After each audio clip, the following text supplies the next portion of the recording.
Justice Ali Shah کا registrar supreme court کو خط فل کورٹ میں شرکت نہ کرنے کی وجوہات بتا دیں۔ جسٹس منصور علی شاہ نے خط میں لکھا کہ چیف جسٹس قاضی فائز نے عدلیہ پر بیرونی دباؤ نظر انداز کیا۔ عدلیہ کا کردار طاقت پر ایک چیک اور بیلنس کے طور پر ہوتا ہے۔ اسی پر مزید جانیں گے، راجہ محسن اعجاز ہمارے ساتھ موجود ہیں، بتائیے گا۔ یہ سپریم کورٹ آف پاکستان کی سینئر ترین جج جسٹس منصور علی شاہ کی جانب سے registrar supreme court of Pakistan کو ایک خط تحریر کیا گیا ہے، جس میں انہوں نے آج چیف جسٹس قاضی فائز عیسیٰ کے اعزاز میں ہونے والے فل کورٹ ریفرنس میں شرکت نہ کرنے کی وجوہات بتائی ہیں۔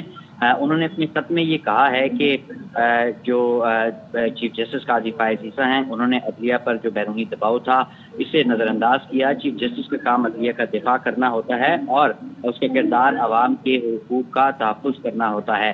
انہوں نے یہ حوالہ دیا کہ میں نے اوور اسٹیپنگ پر اور جو سابق چیف جسٹس عاقب نثار تھے ان کا ریفرنس بھی اٹینڈ نہیں کیا تھا، اور اس سلسلے میں 2019 میں خط بھی تحریر کیا تھا، اور میں چیف جسٹس قاضی فائز عیسیٰ کا ریفرنس بھی اٹینڈ نہیں کروں گا۔ اس کے ساتھ ساتھ انہوں نے اپنے خط میں یہ بھی لکھا کہ جو اپنے دور کا ایسے جو دور جیسا چیف جسٹس قاضی فائز عیسیٰ نے گزارا، اس کا جشن منانے سے یہ پیغام جائے گا کہ ایک چیف جسٹس اپنے ادارے سے بے وفائی کر سکتا ہے۔ انہوں نے اپنے خط میں یہ بھی لکھا کہ اس کی طاقت کو، ادارے کی طاقت کو یعنی کمزور کر سکتا ہے اور چھوٹا اور گھٹیا عمل بھی کر سکتا ہے۔ جسٹس منصور علی شاہ نے کہا کہ مجھے افسوس ہے، میں اپنے ضمیر کی آواز سن کر ایسے چیف جسٹس کے لیے ریفرنس میں کھڑا نہیں ہو سکتا۔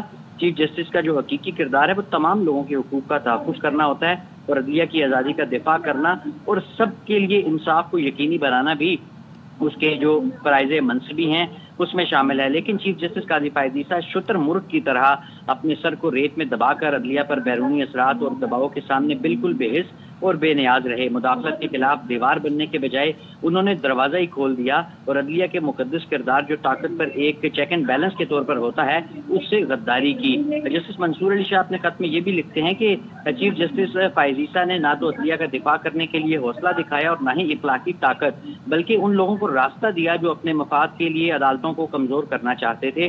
جسٹس منصور علی شاہ اپنے خط میں یہ بھی لکھتے ہیں کہ یوں قانون کی حکمرانی کو جو اس کی بنیاد تھی اسے خطرے میں ڈال دیا گیا، اور ان کی جانب سے اس خط کے ذریعے باقاعدہ طور پر معذرت لی گئی اس فل کورٹ ریفرنس میں شرکت سے، اور یہ بھی کہا گیا کہ اس خط کو فل کورٹ ریفرنس کے ریکارڈ پر رکھا جائے۔